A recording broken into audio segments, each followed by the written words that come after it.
Dear students, welcome you once again to my online class. দেখো আজ আমরা একটা গুরুত্বপূর্ণ ক্লাস নিয়ে তোমাদের সামনে হাজির হয়েছি। আজ আমরা তরু দত্ত রচিত আওয়ার ক্যাসুরিনা ট্রি এই কবিতাটির প্রতিটি পংক্তির ব্যাখ্যা করব, প্রতিটি শব্দের অর্থ করব এবং পরের প্রশ্নোত্তর নিয়ে আলোচনা করব। বুঝতেই পারছো খুব বড় কবিতা, এটা 55 লাইনের কবিতা। মূলত 5টা এখানে স্ট্যাঞ্জা আছে এবং আমরা সেগুলোকে প্রত্যেকটার পংক্তি ব্যাখ্যা করব এবং প্রত্যেকটা ওয়ার্ডের মানে করব। তো এসো আমরা কবিতাটা শুরু করি, কিন্তু তার আগে এই কবি তরু দত্ত সম্পর্কে কিছু কথা বলে নেওয়া উচিত। দেখো, যে কজন ভারতীয় ইংরেজি সাহিত্যে বিশেষ নিজেদের খ্যাতি রেখে গিয়েছেন তাদের মধ্যে কিন্তু এই তরু দত্ত অবশ্যই উল্লেখযোগ্য। ইনি একজন মহিলা কবি। তার জন্ম হয়েছিল 4 মার্চ 1856 সালে আমাদের এই কলকাতাতেই, এবং দুর্ভাগ্যবশত এই কলকাতাতেই মাত্র 21 বছর বয়সে অর্থাৎ 1877 সালের 30 আগস্ট তিনি মারা যান। তার বাবার নাম ছিল গোবিন্দচন্দ্র দত্ত, মায়ের নাম ছিল ক্ষেত্রমণি দত্ত। অসাধারণ প্রতিভার অধিকারী ছিলেন। এই অল্প বয়সের মধ্যেই তিনি বিশেষ বিশেষ কিছু উল্লেখযোগ্য পুস্তক রচনা করে গেছেন, যার মধ্যে my vocation, the broken bell, Hindu literature, Lakshman, the sower, the young captive ইত্যাদি উল্লেখযোগ্য। আবার একই সঙ্গে তিনি বেশ কিছু কবিতা, যেমন সীতা, দ্য লোটাস বা দ্য ক্যাসুরিনা ট্রি, এই ধরনের বিখ্যাত বিখ্যাত কবিতাও রচনা করে গিয়েছেন। তা আজকে আমরা যেটা পড়তে চলেছি সেই ক্যাসুরিনা ট্রি বা সেই ক্যাসুরিনা ট্রি মানে ঝাউ গাছ। তাদের কলকাতার বাড়িতে উঠোনে একটা ঝাউ গাছ ছিল, একটা বিশাল আকারের ঝাউ গাছ। সেই ঝাউ গাছটার স্মৃতির ওপর ভিত্তি করেই তিনি এই কবিতাটা লিখেছেন। তো এসো এবার আমরা তার এই কবিতাটার মধ্যে ঢুকে পড়ি। দেখো, আমি প্রত্যেকটা শব্দের অর্থ আমার এই খাতায় তোমাদের এখানে পাশে লিখে দিয়েছি। আমি বলবো তো বটেই, প্লাস ওয়ার্ডের অর্থগুলো পাশে লেখা আছে, ইচ্ছে করলে তোমরা ওগুলোকে দেখেও নিতে পারো। তো দেখো, আমি পড়তে শুরু করি। Like a huge Python. দেখো, পাইথন শব্দের অর্থ ময়াল সাপ বা অজগর সাপ, যাই বলো। উইন্ডিং মানে পেঁচিয়ে পেঁচিয়ে পেঁচিয়ে, জড়িয়ে জড়িয়ে। রাউন্ড অ্যান্ড রাউন্ড মানে গোল গোল আকারের। দ্য রাগেড ট্রাঙ্ক, রাগেড মানে হচ্ছে অমসৃণ, ট্রাঙ্ক মানে কাণ্ড। ইনডেন্টেড মানে শুরু থেকে শেষ পর্যন্ত। ডিপ মানে গভীর। স্কার মানে দাগ। Up to its very summit মানে সামিট মানে একবারে শীর্ষদেশ পর্যন্ত। নিয়ার দ্য স্টার তারাদের কাছাকাছি। এ ক্রিপার ক্লাইম্বস একটা লতানে গাছ, ক্লাইম্ব মানে চড়া। ইন হুজ এমব্রেসেস বাউন্ড, এমব্রেসেস মানে আলিঙ্গন করা, বাউন্ড মানে বদ্ধ হওয়া। দেখো, এই যে কটা লাইনের মধ্যে দিয়ে বলছে লাইক এ হিউজ পাইথন মানে একটা বিশাল ময়াল সাপের মতো একটা লতানে গাছ আমাদের ওই ঝাউ গাছটার অমসৃণ দেহকে শুরু থেকে শেষ পর্যন্ত একেবারে শীর্ষে চূড়ায় তারাদের কাছাকাছি পর্যন্ত একবারে আলিঙ্গন করার মতো পেঁচিয়ে পেঁচিয়ে জড়িয়েছিল। তারপর কি বলছে দেখো, no other tree could live মানে কোনো অন্য কোনো গাছ কিন্তু এভাবে পেঁচানো হলে বাঁচত না। অন্য কোনো গাছ যদি এভাবে লতা দ্বারা পেঁচানো হতো তাহলে বাঁচত না। But গ্যালেন্টলি the giant words the scarf, গ্যালেন্টলি মানে সাহসিকতার সঙ্গে, স্কার্ট মানে গলাবন্ধ জামা। কিন্তু আমাদের এই লাইনটার মানে but গ্যালেন্টলি the giant words the scarf, কিন্তু আমাদের এই দৈত্যাকৃতি গাছটা ওই লতানে গাছটাকে গলাবন্ধ জামার মতো করে পড়েছিল। অর্থাৎ আমাদের এই ঝাউ গাছটার এতে কোনো অসুবিধা হয়নি। অন্য কোনো গাছকেই, লতানে গাছটা এইভাবে চেপে ধরলে সে মরে যেত, কিন্তু আমাদের এই ঝাউ গাছটার কোনো অসুবিধেই হয়নি। And flowers R Hang, flowers মানে তো ফুল, হাং মানে ঝোলা, এবং ওই লতানে গাছ থেকে সব ফুল ঝুলতো ইন ক্রিমসন ক্লাস্টার, লাল থোকা থোকা, ক্লাস্টার মানে থোকা, ক্রিমসন মানে লাল, অল দ্য বোজ অ্যামং, মানে ওই লতানে গাছটা থেকে লাল ফুল থোকায় থোকায় ঝুলতো। তাহলে এটুকুর মধ্যে কি হলো বলো তো? এর মধ্যে হলো এই যে আমাদের উঠোনে যে ক্যাসুরিনা গাছটা ছিল, সেই গাছটা একেবারে গোড়া থেকে চূড়া পর্যন্ত একটা লতা গাছ, বিশাল ময়াল সাপের মতো তাকে গোল গোল আকারে পেঁচিয়ে পেঁচিয়ে একেবারে সেই চূড়া পর্যন্ত বিস্তৃত হয়েছিল। হ্যাঁ, অন্য কোনো গাছকে যদি এরকমভাবে লতা গাছ ঘিরে ধরতো তাহলে সে গাছটা মারা যেত, কিন্তু আমাদের ক্যাসুরিনা গাছের কিছুই হয়নি, আমাদের ঝাউ গাছটা তাতে কিছুই হয়নি। সে বরঞ্চ এটাকে গলাবন্ধ জামার মতো পড়েছিল, এবং ওই লতা গাছ থেকে বিভিন্ন, মানে ওই লতা গাছ থেকে লাল রঙের থোকা থোকা ফুল ঝুলে থাকতো তার শাখা প্রশাখায়। এই বোজ মানে হচ্ছে শাখা প্রশাখা। wherein all their gathered bird and bee, ওই ওই ওই গাছের মানে ওই লতানে ওই গাছটার ফুল এর জন্য মৌমাছিরা ওখানে যেমন ভিড় করত, তারপর ওই ক্যাসুরিনা গাছে অনেক পাখিও ভিড় করত। তার মানে সারা দিন ধরে বহু পাখি এবং মৌমাছি আমাদের ওই ক্যাসুরিনা গাছে কিন্তু ঘোরাফেরা করত। And off at nights the garden overflows.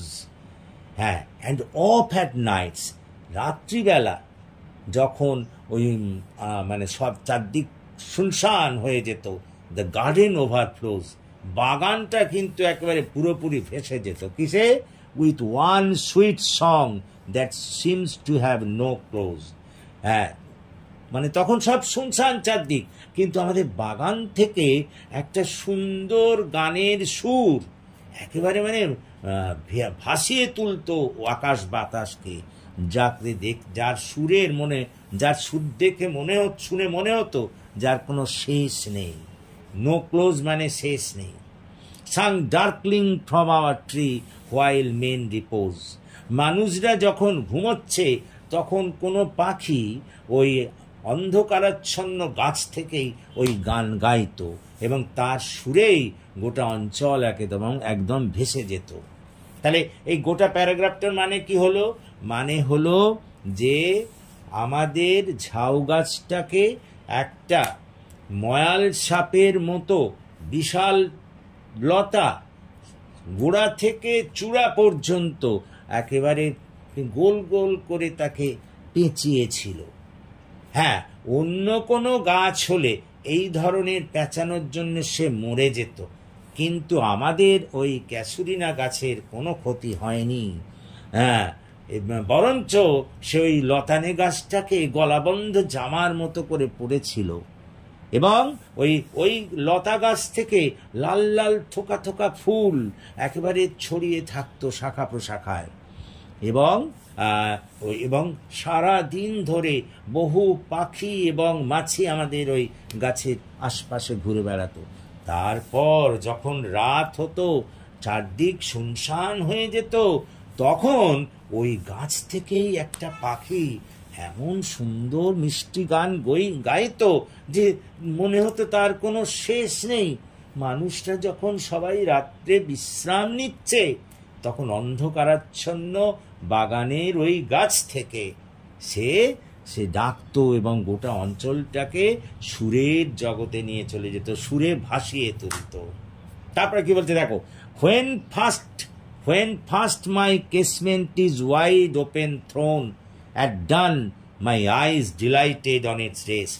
casement মানে জানলা, ওয়াইড ওপেন মানে পুরোপুরি খুলে দেওয়া, at dawn মানে ভোরবেলা, মাই আইজ ডিলাইটেড মানে আমার চোখ একেবারে আনন্দিত হতো, অন ইট রেস্ট এই গাছটার ওপরে একেবারে স্থিরভাবে পড়ে। মানে যখন সকালবেলায় আমি জানলা খুলতাম পুরোপুরি, সকালবেলায় মানে ভোরবেলায় যখন আমি জানলা খুলতাম, তখন আমার দৃষ্টি গিয়ে পড়তো ওই গাছের ওপরে, আমি ভীষণ আনন্দিত হতাম। Sometimes and most in winter, কখনো কখনো, বেশিরভাগ ওই হচ্ছে শীতকালে, বেশিরভাগ শীতকালে on its crest a grey baboon sit statue like alone. ভালো করে শোনো, অন ইটস ক্রেস্ট মানে, ক্রেস্ট মানে মগডাল, বেবুন মানে বাঁদর, গ্রে মানে ধূসর, স্ট্যাচু লাইক অ্যালোন। কখনো কখনো বিশেষত শীতকালে এই গাছটার মগডালে আমি দেখতাম যে একটা বাঁদর, ধূসর রঙের বাঁদর, সে একাকী বসে আছে। ওয়াচিং দ্য সানরাইজ, ওয়াচিং মানে দেখা, সানরাইজ মানে সূর্যোদয়, বাঁদরটা বসে বসে একাকী সূর্যোদয় দেখছে। While on lower bows, while on lower bows, lower মানে নিচের দিকে, বোজ মানে শাখা প্রশাখা, যখন নিচের দিকে শাখা প্রশাখায় his puny offspring leap about and play, তার ছোট ছোট বাচ্চাগুলো দাপাদাপি করছে। তার মানে বলল যে যখন সকাল হতো আমি প্রথমেই জানলাটা খুলতাম, এবং জানলাটা খুললেই আমার চোখ গিয়ে পড়তো ওই ক্যাসুরিনা গাছের ওপরে, এবং আমি কি দেখতাম, কখনো কখনো বিশেষত শীতকালে দেখতাম এর মগডালে একটা ধূসর রঙের বাঁদর, সে একেবারে বসে আছে আর বসে বসে সূর্যোদয় দেখছে। আর তার ঠিক নিচের ডালেই তার his puny offspring leap about and play, puny মানে ছোট, পিউনি মানে ছোট, অফস্প্রিং মানে বাচ্চা, লিপ অ্যাবাউট মানে দাপাদাপি করা, প্লে মানে খেলাধুলা করা। ওই বাঁদরটা যখন সূর্যোদয় দেখতো একাকী মগডালে বসে বসে, তখন তার বাচ্চাগুলো ওই নিচের ডালে দাপাদাপি করত। And far and near kokilas hail the day, এবং দূরে এবং কাছে কোকিল পাখি ওই দিনটাকে তাদের কুহু কুহু ডাক দিয়ে স্বাগত জানাতো। And to their pastures wend our sleepy cows, দেখো প্যাস্টার্স মানে চারণভূমি, ওয়েন্ড মানে সারিবদ্ধভাবে যাওয়া, স্লিপি কাউস মানে ঘুমন্তভাবে। কবি বলছেন যে আমাদের ঘুমন্ত গরুগুলো সারিবদ্ধভাবে তাদের চারণভূমির দিকে যেত। And in the shadow of the broad tongue cast, কবিদের ওই বাড়ির পিছনে একটা পুকুর ছিল, সেখানে এই গাছের ছায়া পড়তো। শ্যাডো মানে ছায়া, ব্রড মানে প্রশস্ত, ট্যাঙ্ক মানে তো জানো বললাম পুকুর, কাস্ট মানে ক্রিয়েটেড, অর্থাৎ সৃষ্টি হওয়া। অর্থাৎ কবিদের বাড়ির পাশে পুকুরে ওই গাছের গভীর ছায়া পড়তো। বাই দ্য হোর ট্রি, ওই ধূসর গাছের, সো বিউটিফুল অ্যান্ড ভাস্ট, এটা এত সুন্দর এবং এত বিশাল লাগতো। The water লিলিজ spring like snow in messed, এবং ওই পুকুরে ওই লিলি ফুল ফুটে থাকতো, দেখে মনে হতো, সাদা লিলি ফুল ফুটে থাকতো, দেখে মনে হতো যেন বরফ জমে আছে, বরফের চূড়ো জমে আছে। তাহলে দেখো এই প্যারাগ্রাফটার মানে হলো, যখন সকাল হতো মানে ভোর হতো, আমি প্রথমেই জানলা খুলতাম পুরোপুরি, আমার দৃষ্টি গিয়ে পড়তো কিন্তু ওই ঝাউ গাছটার ওপরে। আমি দেখতাম কখনো কখনো বিশেষত শীতকালে ওই ঝাউ গাছটার একেবারে মগডালে একটা ধূসর রঙের বাঁদর একাকী বসে থাকতো, বসে বসে সূর্যোদয় দেখতো। আর ঠিক তার নিচের ডালে, তার নিচে ওই গাছের নিচের ডালে, মানে নিচের দিকের ডালে তার ছোট ছোট বাচ্চাগুলো দাপাদাপি করতো, খেলতো, এবং এখানে ওখানে বা দূরে ও নিকটে কোকিল পাখি তারা গান গেয়ে দিনটাকে স্বাগত জানাতো। এবং একই সঙ্গে দেখতাম যে ওই আমাদের ঘুমন্ত গরুগুলো সারিবদ্ধভাবে তাদের চারণভূমির দিকে হেঁটে চলেছে। আর আমাদের ওই পুকুরে যে গাছ, ওই ঝাউ গাছটার ছায়া পড়তো, সেই ছায়াটাকে ভীষণ সুন্দর লাগতো। তাছাড়া যে সমস্ত লিলি ফুল আমাদের ওই পুকুরে ফুটতো, সেগুলোকে দেখে মনে হতো বরফের চাং বা বরফের চাই বা বরফের চূড়ো হয়ে আছে। ক্লিয়ার? এবার পরের প্যারাগ্রাফে যাই, পরের স্ট্যান্ডায়। But not because of its magnificence. দেখো ম্যাগনিফিক্যান্স মানে হচ্ছে বিশালতা, বলছে কিন্তু এর বিশালতা নয়। Dear is the casuarina to my soul, আমার কাছে ক্যাজুরিনা গাছটা প্রিয় হয়ে আছে, তার অন্য কারণ আছে, বিশালতার জন্য নয়। বিনিথ ইট, এর নিচে মানে তলায়, গাছটার তলায়, উই হ্যাভ প্লেড, আমরা খেলতাম, দো ইয়ার্স মে রোল, হ্যাঁ অনেক বছর কেটে গেছে, কিন্তু আমরা ওই গাছটার তলায় কিন্তু খেলতাম। For your sakes, O sweet companions, loved with love intense. ও আমার মিষ্টি সঙ্গীরা, কম্প্যানিয়ন মানে সঙ্গী, লাভড উইথ লাভ ইন্টেন্স, ওই সব সঙ্গীদের আমি খুব ভালোবাসতাম। ফর ইয়োর সেক্স, তোমাদের জন্যই, shall the tree be ever dear, তোমাদের জন্যেই এই ক্যাসুরিনা গাছটা আমার কাছে চিরকাল প্রিয় হয়ে থাকবে। তাহলে দেখো এটুকুর মানে কি হলো, যে গাছটার বিশালতার জন্যে নয়, গাছটা অন্য কোনো কারণে আমার কাছে প্রিয় হয়ে আছে। কারণ ওর তলায় আমরা ছোটবেলায় খেলাধুলো করতাম।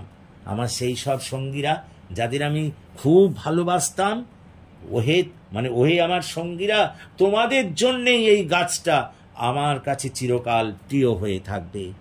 Blend with your images, blent মানে মিশ্রিত, ইমেজেস মানে তোমাদের ছবি বা প্রতিকৃতি, it shall arise in memory, তোমাদের স্মৃতি বিজড়িত হয়েই গাছটা আমার স্মৃতিতে দেখা দেবে।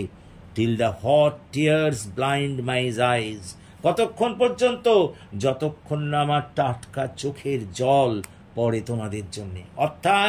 অর্থাৎ তোমাদের স্মৃতি বিজড়িত হয়েই গাছটা আমার স্মৃতিতে ভেসে উঠবে, এবং আমার চোখ দিয়ে তোমাদের কথা স্মরণ করে আমার চোখ দিয়ে জল পড়বে, গরম অশ্রু মানে টাটকা চোখের জল পড়বে। What is that dirge, dirge মানে গান, মারমার মানে হচ্ছে অস্পষ্ট আস্তে আস্তে আওয়াজ।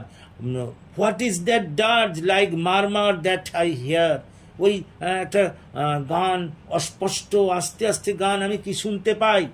Like the sea breaking on a shingle beach, ভালো করে শোনো, like the sea breaking on a shingle beach, এখানে সিঙ্গেল বানাটা লক্ষ্য করো, SHINGLE, সিঙ্গেল বিচ মানে, সিঙ্গেল বিচ মানে পাথুরের তটভূমি, মানে সমুদ্রের ঢেউ পাথরের তটভূমির ওপরে আওয়াজ মানে এসে পড়লে যেমন আওয়াজ হয়, সেই ধরনের আওয়াজের একটা গান আমি শুনতে পাই। It is the tree's lament, lament মানে অনুতাপ করা, মানে কাঁদা, বোঝো? হ্যাঁ, এটা আর কিছুই নয়, এটা হলো গাছের অনুতাপ বা কান্না। অ্যান্ড এর স্পিচ, একটা রহস্যময় কান্না, that haply to the unknown land may reach, এই কান্নার আওয়াজ, আননোন মানে অজানা, হ্যাপলি মানে সম্ভবত, আননোন ল্যান্ড মানে অজানা ভূমি, রিচ মানে পৌঁছানো। বলছে এই গাছের কান্না, গাছের কান্না কেন? ওই আগে যে তার তলায় সব ছেলেমেয়েরা খেলতো, ওরা কবি এবং তার বন্ধুরা, তাদের স্মৃতিতে গাছও কাঁদবে, এবং সেটা পৌঁছে যাবে দূর, বহুদূর দেশে। দেখো তাহলে এটুকু প্যারাগ্রাফের মধ্যে কি হলো, গোটাটা শুনে নাও এই প্যারাগ্রাফটায়, যে গাছটা আমার কাছে মনে আছে এর বিশালতার জন্যে নয়, গাছটার কথা আমার মনে আছে, আমার আত্মায় গেঁথে আছে, কারণ ওর নিচে আমি এবং আমার বন্ধুরা খেলা করতাম, বহু বছর ধরে ওর নিচে আমরা খেলা করতাম।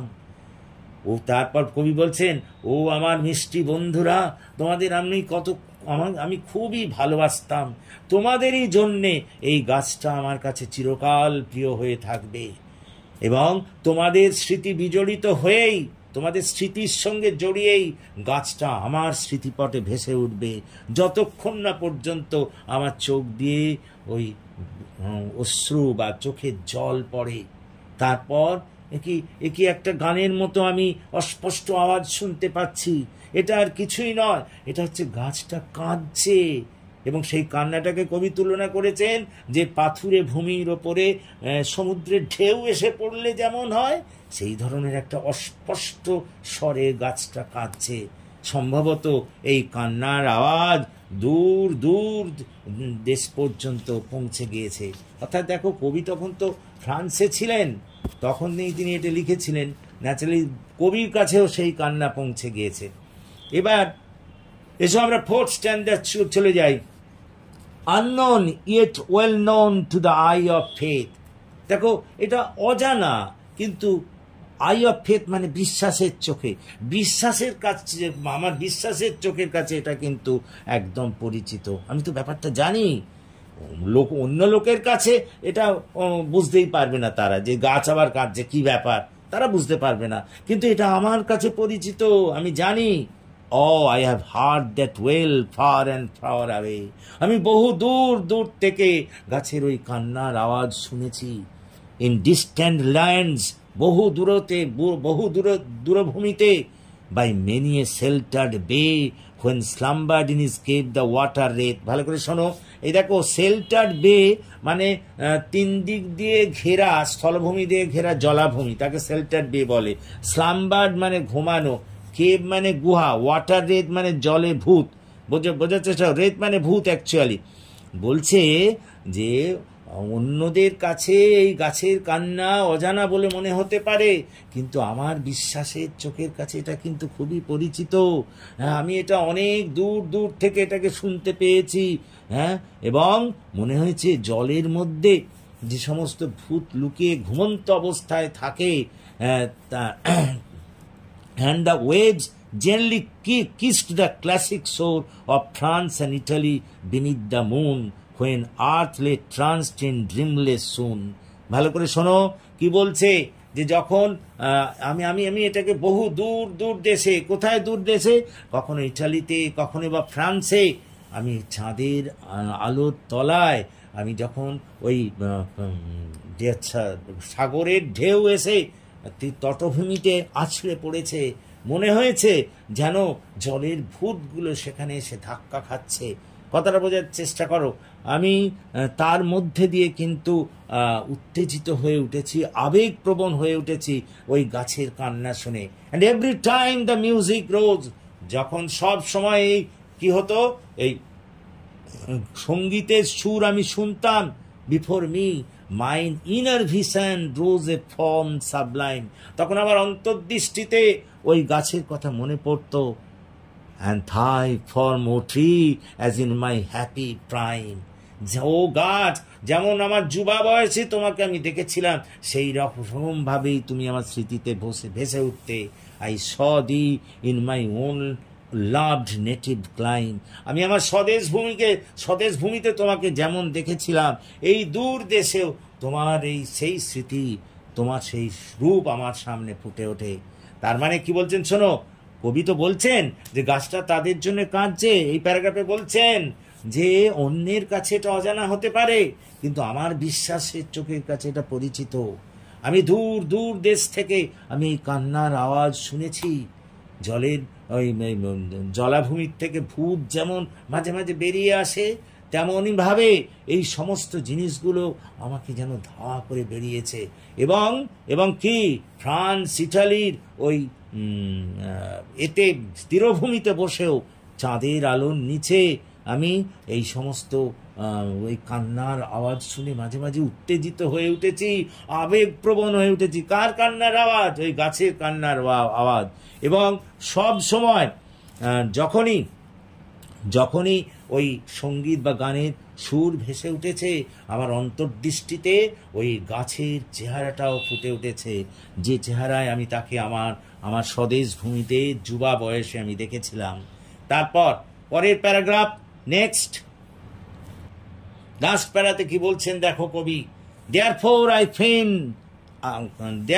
I fain would consecrate a lay unto my honor, tree beloved of those who now in blessed sleep for aye repose. ভালো করে শোনো, দেখো ফেন মানে সন্তুষ্ট হওয়া, আর অনার মানে তো সম্মান, জানো তোমরা জানো, আর রিপোজ মানে হচ্ছে কিন্তু বিশ্রাম গ্রহণ করা। therefore I fain would consecrate a lay unto thy honor, tree beloved of those who now in blessed sleep for aye repose, dearer than life to me, alas were they. কি বলছে দেখো, খুব সুন্দর কথা বলছে। আমি গাছকে বলছেন যে ট্রি, ওই যে গাছটা,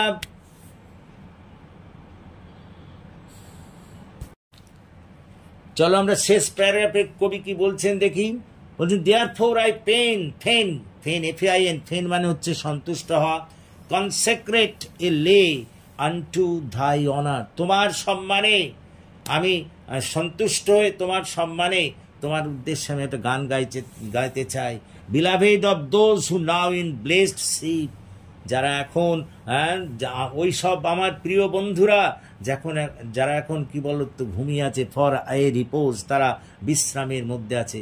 ডিয়ারার than life to me, alas were they. তারা যদি আজ বেঁচে থাকতো, তারা আমার প্রাণের চেয়েও প্রিয়। তো তারা যদি আজ বেঁচে থাকতো তাহলে ভালো হতো। কি বলছেন দেখো, ওই গাছের কথা যে স্মৃতি, কবি স্মৃতিতে ভেসে উঠছে, বলছে আমি তোমার সম্মানে আমি গান গাইছি, কিন্তু হে গাছ, আজ আমার কাছে মনে পড়ে যাচ্ছে সেই সব বন্ধুদের কথা যাদের নিয়ে আমি তোমার তলায় খেলা করতাম। তারা আজ অনেকেই নেই, তারা আজকে চির বিশ্রামে বা চির ঘুমন্ত দেশে চলে গেছে। তারা যদি আজ বেঁচে থাকতো, তারা আমার প্রাণের থেকেও প্রিয়। Mayst thou be numbered when my days are done. যদিও আমারও দিন আমার দিন যখন শেষ হয়ে যাবে, তারা আমার দিনও খুব তাড়াতাড়ি হয়তো শেষ হয়ে যাবে। আজ আমি যদি তাদের সামনে পেতাম, with deathless trees like those in Borrowdale, বোরোডেলে যেমন ওই মৃত্যুহীন গাছ থাকে, ঠিক তেমনি এই মৃত্যুহীন ওই গাছটা থাকবে। Under whose awful branches lingered pale, এবং তার ওই শাখা প্রশাখায়, অর্থাৎ এই গাছটা ওই বোরোডেল যেমন গাছ অমর গাছ আছে, তেমন এই গাছটাও সেখানে অমর হয়ে থাকবে। এবং তার মধ্যে কি থাকবে? Lingered pale, fear, trembling, hope, death and skeleton. Lingered মানে বিস্তৃত, পেল মানে হচ্ছে বলতো মলিন, ফিয়ার মানে ভয়, ট্রেমব্লিং মানে কম্পমান, হোপ মানে আশা, ডেথ মানে মৃত্যু, স্কেলিটন অর্থাৎ ও বোরোডেলের মতো এটাও অমর হয়ে এই গাছটা থাকবে, যার মধ্যে থাকবে ভয়, কম্পমান, আশা, মৃত্যু এবং ওই কঙ্কালসারের হাতছানি। And time the shadow and দো উইক দ্য ভার্স, এবং হয়তো সময় সেই ছায়াটাকে কি করে দেবে, হয়তো অনেকটাই আচ্ছা করে দেবে। দো উইক দ্য ভার্স, আমার কবিতাটাও হয়তো খুবই দুর্বল হয়ে পড়বে। That would thy beauty fain or fain rehearse, তোমার ওই সৌন্দর্য আমি কিন্তু ওই খুব সন্তুষ্ট মনে চর্চা করব। May love defend thee from oblivion's curse, এবং তোমাকে আমি রক্ষা করার চেষ্টা করব বিস্মৃতির থেকে মুক্ত রাখতে, অর্থাৎ আমি চিরকাল তোমাকে মনে রাখার চেষ্টা করব। এই শেষ প্যারাগ্রাফে বললেন যে আমি তোমার সম্মানে খুবই কৃতার্থ, তো আমি তোমাকে খুবই সন্তুষ্ট মনে তোমাকে স্মরণ করছি, কিন্তু আজ আমার সেই সব বন্ধুরা নেই, যারা আমার প্রাণের চেয়েও কিন্তু প্রিয় ছিল। তারা সকলেই ঘুমন্ত দেশে চলে গেছে, আমিও হয়তো একদিন চলে যাব।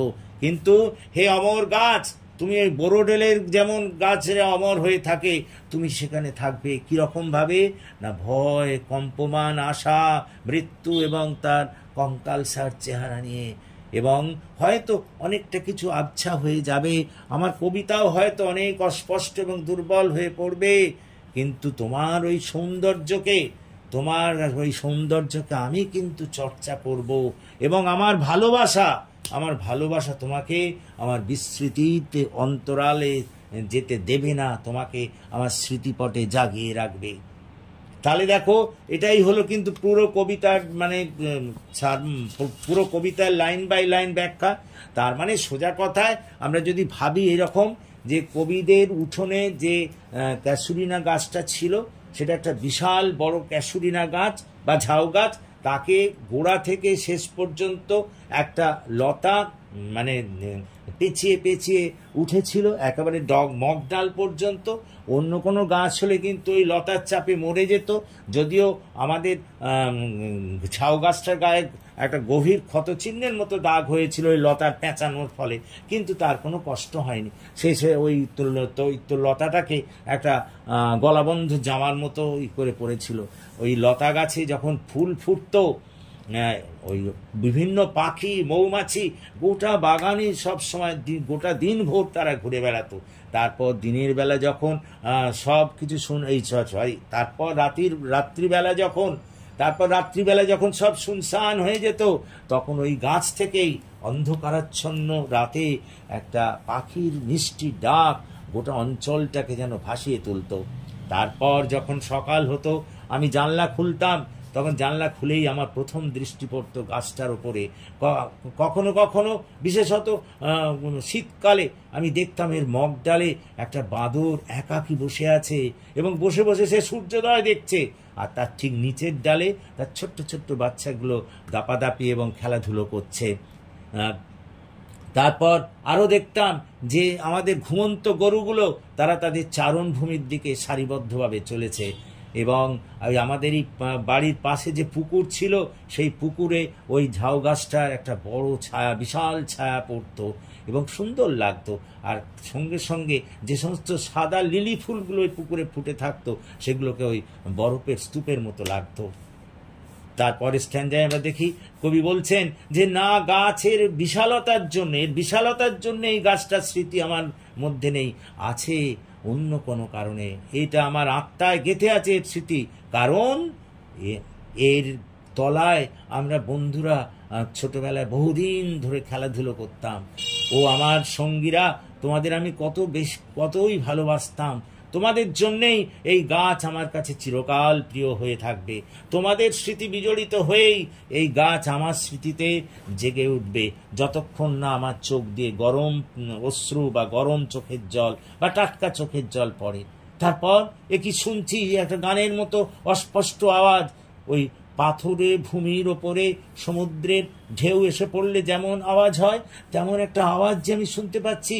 এটা আর কিছু নয়, এটা গাছ অনুতাপ করছে, সেও আমাদের জন্যে খুব ব্যথিত। একটা অস্পষ্ট একটা কথা যেন আমি শুনতে পাচ্ছি, হয়তোবা সম্ভবত এটা বহু দূর দূর দেশ পর্যন্ত পৌঁছে যাচ্ছে। হ্যাঁ, অন্যের কাছে এটা অজানা হতে পারে, কিন্তু আমার বিশ্বাসের চোখে আমি জানি এই গাছ আমাদের জন্য কাঁদছে। আমরা এই কান্না আমি দূর থেকেও তার কিন্তু ওই কান্নাকে শুনতে পাচ্ছি। এই কান্না যেন আমাকে ধাওয়া করে বেড়াচ্ছে। ফ্রান্স, ইটালি, ওই সমস্ত তটভূমিতেও চাঁদের আলোয় আমি আমার গাছের কান্না শুনতে পাই। এবং যখনই এই সঙ্গীতের দেশ ওঠে তখনই আমার অন্তর্দৃষ্টিতে মুহূর্তের জন্য ভেসে ওঠে ওই গাছের চিহ্ন, ওই গাছের স্মৃতি, যা আমার স্বদেশ ভূমিতে আমি যুবা বয়সে তাকে যে অবস্থায় দেখেছিলাম। তারপর কবি বলছেন যে আমি তখন খুব সন্তুষ্ট হই এবং তাকে ভালোবাসার চেষ্টাও করি, আমি সম্মান দিই, গান গাই। কিন্তু সঙ্গে সঙ্গে যখনই আমার ওই বন্ধুদের কথা মনে পড়ে যারা চিরঘুমের দেশে চলে গেছে, যারা আমার প্রাণের চেয়েও প্রিয়, হায় তারা যদি থাকতো তাহলে আরো আরো আনন্দ পেতাম। তারপর এই গাছটা আমি বুঝতে পারি যে আমারও একদিন শেষ হবে। তা এই গাছ যেন ওই বোরোডেলে যেমন অমর বৃক্ষ আছে, তার মতো যেন চিরকাল এই গাছ থাকে। ভয়, কম্পমান, আশা, মৃত্যু এবং কঙ্কালসার চেহারা সব কিছু নিয়েই যেন এটা বেঁচে থাকে, এবং এটাকেই আমি চর্চা করব, যাতে এটা কোনোদিন বিস্মৃতির অতল তলে চলে না যায়। চিরকাল আমি আমার ভালোবাসা দিয়ে আমি এই গাছের স্মৃতিকে বা ক্যাসুরিনা ট্রির এই স্মৃতিকে আমার অন্তরে ধরে রাখবো। That's all.